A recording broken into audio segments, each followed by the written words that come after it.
یقیناً گفتگو قرآن آیات کے حوالے سے ہے بڑی خوش پیچیدہ اور دلچسپ گفتگو. دلچسپ اس کے لیے کہ جو سمجھ لے کہ گفتگو کس کا رخ کس طرف ہے, اور یقیناً خوش ہمارے چھوٹے بچوں کے لیے جو سمجھ میں نہیں آ رہا کہ یہ آدم کا قصہ بیچ میں کہاں سے ٹپکا دیا مولانا نے. تو دیکھیے عزیزان گرامی, پروردگار عالم نے آدم کے علم کے ذریعے فرشتوں کے دعوے سے مقابلہ کیا. عرضہم علی الملائکہ, جب فرشتوں نے آدم کے علم کو دیکھا تو ایک دفعہ بول اٹھے, پروردگار سبحانک لا علم لنا الا ما علمتنا انک انت العلیم الحکیم. پروردگار سبحانک, اب اردو زبان اتنی اس کا دامن اتنا تنگ ہے کہ سبحانہ کا ترجمہ میں کیا کروں جس سبحانک کا حق ادا ہو جائے. نہیں ہے اردو زبان میں کوئی لفظ سبحانک لا علم لنا, پاک ہے پروردگار تیری ذات, لا علم لنا ہمارے پاس کچھ علم نہیں, الا ما علمتنا انک انت العلیم الحکیم. پروردگار تو بہت علم اور بڑی حکمت والا ہے, ہمارے پاس علم نہیں. دوبارہ آئیے ذرا آیت کے ابتدائی حصے کی طرف. آیت سے سرسری نہیں گزرنا ہے, اس آیت میں بڑی عجیب اور پیچیدہ آیت ہے. دیکھیے پروردگار نے جب آدم کی تخلیق کا اعلان کیا تو فرشتوں نے کیا کہا تھا, نحن نسبح بحمدک ونقدس لک. اب مفسرین نے آ کے کہا, ہماری میں روایت میں ملتا ہے کہ ہر چیز سکھائی. چھوٹے امام نے فرمایا حتیٰ جو تمہارے سامنے چیزیں موجود ہیں ان کا علم بھی سکھایا. لیکن میرا ایک سوال ہے ان مفسرین سے کہ جنہوں نے کہا کہ بھائی حروف تہجی سکھائے, گائے کسے کہتے ہیں, روٹی کسے کہتے ہیں, گندم جو چنا کسے کہتے ہیں, آسمان کسے کہتے ہیں, زمین کسے کہتے ہیں, دریا سمندر کسے کہتے ہیں, اس انداز سے سکھایا. تو دیکھیے سوال میرا یہ ہے کہ اگر آدم کا علم الف بے پے تے والے قاعدے والا ہوتا تو پروردگار آدم کے اس علم کو فرشتوں کے مقابلے پہ نہ لاتا, کیونکہ آدم کے سامنے جب فرشتے آئے تھے تو فرشتوں کی معرفت بہت آگے کی تھی. فرشتے کہہ رہے تھے پروردگار ہم تیری تسبیح کرتے ہیں, تیری تقدیس کرتے ہیں.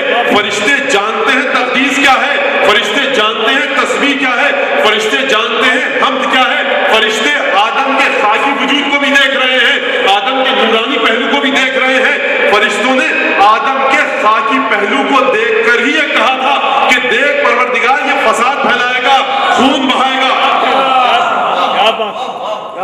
فکر ہے آپ کی, سبحان اللہ. تو دیکھیے عزیزان گرامی, یہ علم یہ نہیں ہو سکتا کہ فرشتوں کو خدا نے یہ کہا کہ بھائی دریا کسے کہتے ہیں, سمندر کسے کہتے ہیں, روٹی کسے کہتے ہیں, پانی کسے کہتے ہیں. یہ بات کہیں آگے کی ہے, یہ بات کہیں آگے کی ہے. یہ بات اتنی آگے کی ہے, اتنی آگے کی ہے کہ جناب ابو بکر مردوی اصفہانی نے اپنی کتاب میں یہ حدیث لکھی سرکار ختمی مرتبہ سے کہ دیکھیں سمجھ میں آ رہا ہے نا کہ ملائکہ کا مقابلہ ہو رہا ہے. ملائکہ کے علم کا مقابلہ آدم کے علم سے ہے. ملائکہ میں جبرائیل بھی شامل ہے, اسرافیل بھی شامل ہے, اسرائیل بھی شامل ہے, میکائیل بھی شامل ہے. ابھی دنیا خلق نہیں ہوئی ہے, ابھی دنیا خلق نہیں ہوئی ہے, ابھی عیسیٰ کو تو انجیل نہیں ملی, ابھی توریت نازل نہیں ہوئی ہے, ابھی علم و معرفت کے دریا خدا نے دنیا میں نہیں بہائے ہیں, ابھی کوئی دین نہیں آیا ہے. لیکن آدم کے علم کی بات اللہ اکبر کہ فرشتوں کے مقابلے میں آئے تو فرشتے یہ نہ کہیں کہ تو صحیح کہہ رہا تھا, بلکہ یہ کہیں کہ لا علم لنا, ارے آدم کے علم کے مقابلے میں ہمارا علم کچھ نہیں. سبحان اللہ. تو دیکھیے جناب ابو بکر مردوی اصفہانی نے اپنی کتاب میں سرکار خاتم الانبیاء کی حدیث لکھی کہ سرکار نے فرمایا من ارادہ ان ينظر الى آدم فی علمہ فلینظر الى علی ابن ابی طالب. جو چاہے کہ آدم کے علم کو اس زمانے میں دیکھے تو علی ابن ابی طالب پر نگاہ کرے. تو دیکھیے یہ علم علی ابن ابی طالب ہے. اب کل جو میں نے غار حرا کے حوالے سے خطبہ پڑھا تھا سرکار مولا امیر المومنین علیہ السلام کا, ہمارے سرکار ختمی مرتبت نے. اب بہرحال بھائی دیکھیے میں اس کے علاوہ کوئی اور انداز میں گفتگو کا آتا نہیں مجھے, میں کیا کروں, یہی انداز ہے گفتگو کا. لیکن بہرحال دوبارہ اس خطبے کی طرف چلتے ہیں. عجیب خطبہ ہے. لقد قرن اللہ بہ اعظم ملک من ملائکتہ, لقد قرن اللہ بہ من لدن کان فطیمن. فطیمن کے معنی اردو زبان کے حساب سے میں نے کل کیے تھے کہ دیکھیے ابھی ابتدائی عمر کا حصہ تھا, نہایت چھٹپنے کا عالم تھا سرکار ختمی مرتبت کا. مولا فرما رہے ہیں اس وقت سے پروردگار نے اعظم ملک من ملائکتہ اپنے فرشتوں میں سے سب سب سے بڑے فرشتے کو، سب سے عظیم فرشتے کو رسول کے ساتھ کر دیا تھا. کان یسلک بہ طرق المکارم و فضائل اخلاق العالم. وہ فرشتہ رسول کو تمام کی تمام فضائل اخلاق عالم اور اچھائیوں کے راستے پر چلاتا تھا. اچھا وکان فی کل سمت یجاور حرا لا یراہ غیری و اراہ. جب غار حرا میں جاتے تھے سرکار ختمی مرتبت تو میرے علاوہ انہیں کوئی اور نہیں دیکھ پاتا تھا. پھر اس کے بعد میں نے آپ کے سامنے یہ بھی عرض کیا کہ شیطان کی چیخ کی آواز سنی. خلاصے کے طور پہ بتا رہا ہوں مجھے ایک اور ٹکڑا وہاں سے اٹھانا ہے اور بات کو وہاں سے اس سے ضم کر کے پھر آگے بڑھنا ہے. یہ بھی بات آپ نے سنی کہ جناب امیر المومنین نے فرمایا اسی خطبے میں کہ غار حرا میں جاتا تھا ساتھ، میں دیکھتا تھا اور کوئی نہیں دیکھتا تھا. میں نے شیطان کی چیخ کی آواز سنی. اشم ریح النبوہ، میں نبوت اور رسالت کی خوشبو سونگتا تھا، نور رسالت کو دیکھتا تھا. ہے بات یہ آپ کی ذہن؟ یقیناً جو لوگ جو حضرات کل تشریف نہیں لا سکے آج آئے ہیں پہلے دن، تو ان کے لیے بات ضروری ہے کہنا کہ اس خطبے کہ جو ماحول ہے اس خطبے کا، جو اس خطبے کا لب و لہجہ ہے، اس میں نئے آنے والوں کو میں لے جا سکتا. یہ سب بات آپ کے ذہن میں. پھر عجیب جب سرکار ہے امیر المومنین نے شیطان کی چیخ کی آواز سنی. مہادی رنہ یا رسول اللہ، یہ شیطان کی یہ چیخ کیسی ہے؟ فرمایا دیکھو یہ شیطان کی چیخ ہے. قد عیس من عبادتہ، آج شیطان اپنی عبادت سے مایوس ہو گیا. اور اس کے بعد جناب ختمی مرتبت نے وہ جملہ کہا مولا کائنات کی شان میں کہ آپ ساری احادیث جو مولا کائنات کی شان میں ہیں اسے مٹا دیجئے. جو آیات ہیں مولا کائنات کی شان میں آپ انکار کر دیجئے، ان کا فرض کیجئے معاذ اللہ. اگر یہی ایک جملہ ہو تو یہ جملہ ایک طرف، تمام روایات ایک طرف. کیا فرمایا؟ یا علی ہذہ رنۃ الشیطان، اے علی یہ شیطان کی چیخ ہے. قد ایس من عبادتہ، آج وہ اپنی عبادت سے مایوس ہو گیا. اور اے علی سن، انک تسمع ما اسمع و ترى ما ارى. اے علی جو میں سنتا ہوں وہی تو سنتا ہے، اور جو میں دیکھتا ہوں وہی تو دیکھتا ہے. سبحان اللہ. الا انک لست بنبی، سبحان اللہ. الا انک لست بنبی، مگر اے علی تو نبی نہیں ہے. تو عزیزان گرامی ہماری گفتگو ارتقاء حیات کے حوالے سے ہے نا. اب دیکھیے آئیے ذرا دوبارہ توجہ کیجیے گا، حیات کا ارتقاء کہاں تک ہوتا ہے؟ 200 سال پہلے حیات کا پھیلاؤ یہ تھا کہ ابراہم لنکن جب امریکہ میں قتل ہوا تو کئی دن لگ گئے تھے یہاں تک خبر پہنچنے میں کہ صاحب امریکہ کے صدر کو قتل کر دیا گیا ہے. لیکن آج امریکہ میں کوئی چھینک بھی مارے تو ایس ایم ایس، انٹرنیٹ، ای میل، یہ سب چیزیں ہیں جس کے ذریعے آپ سیکنڈوں میں متوجہ ہو جاتے ہیں. تو کوئی 200 سال پہلے یہ بات کہتا آپ سے کہ بھائی سیکنڈوں میں خبر پہنچ گئی تو آپ شاید ماننا آپ کے لیے بڑا مشکل ہوتا تھا. ایجادات کو ہٹا کر گفتگو کیجیے ذرا کہ دیکھیے آپ کی حیات کہاں تک ہے. جہاں تک آپ کی بصارت ہے وہاں تک آپ کی حیات، جہاں تک آپ کی سماعت ہے وہاں تک آپ کی حیات، جہاں تک آپ چیزوں کو چکھ کے ان کا ذائقہ بتا سکتے ہیں وہاں تک آپ کی حیات، جہاں تک آپ کا ہاتھ جا سکے اسے چھو کر بتا دے ٹھنڈی ہے یا گرم، کھردری ہے یا چکنی، وہاں تک آپ کی حیات. یعنی آپ کی حیات آپ کے 5 حواسوں میں محبوس ہے، قید ہے. اور ایک حیات یہ ہے وَمَا أَرْسَلْنَاكَ إِلَّا رَحْمَةً لِلْعَالَمِينَ، اے حبیب ہم نے تجھے تمام کائنات، تمام عالمین کے لیے رحمت بنا کر بھیجا. اچھا جب حیات یہ ہے تمام عالمین کے لیے رحمت بنا کر بھیجا تو اس ہستی کی حیات ایسی ہونی چاہیے کہ جو عالمین کے لیے رحمت بن کر آئی کہ اس کی نگاہیں غیب کے پردوں کو چیر کر دیکھ سکے، اس کی سماعت غیب کے پردوں کو چیر کر سن سکے. فاصلے اس کے لیے کوئی حقیقت نہ رکھتے ہو، فاصلے اس کی سماعت کے لیے کوئی مشکل پیدا نہ کرے. یعنی نگاہ ختمی مرتبت، سماعت و بصارت سرکار ختمی مرتبت غیب کے پردوں کو چیر چکی ہے. تو سرکار ختمی مرتبت یہ اعلان کرنا چاہ رہے ہیں کہ دیکھو اے علی، جس طرح سے میری سماعت اور بصارت پر کوئی پردہ نہیں، اس طرح سے تیری سماعت اور بصارت پر کوئی پردہ نہیں. بڑی عجیب بات کر. سبحان اللہ. مولا سلامت رکھے آپ کو. بہت محمد وآل محمد صلوات. عجیب قسم کا ایک بات کہی یہاں پر کہ دیکھیے سلسلہ یہ ہے. دیکھیے گفتگو کہاں پر آ کر ختم ہوئی ابھی تک کہ سرکار امیر المومنین مولا کائنات کی سماعت اور بصارت کی حدود کیا ہے. یہ حدود ہے جن کی کوئی حدود نہیں. اسی لیے فرمایا مولا کائنات نے جب کسی نے سوال کیا، زینب یمانی نے سوال کیا مولا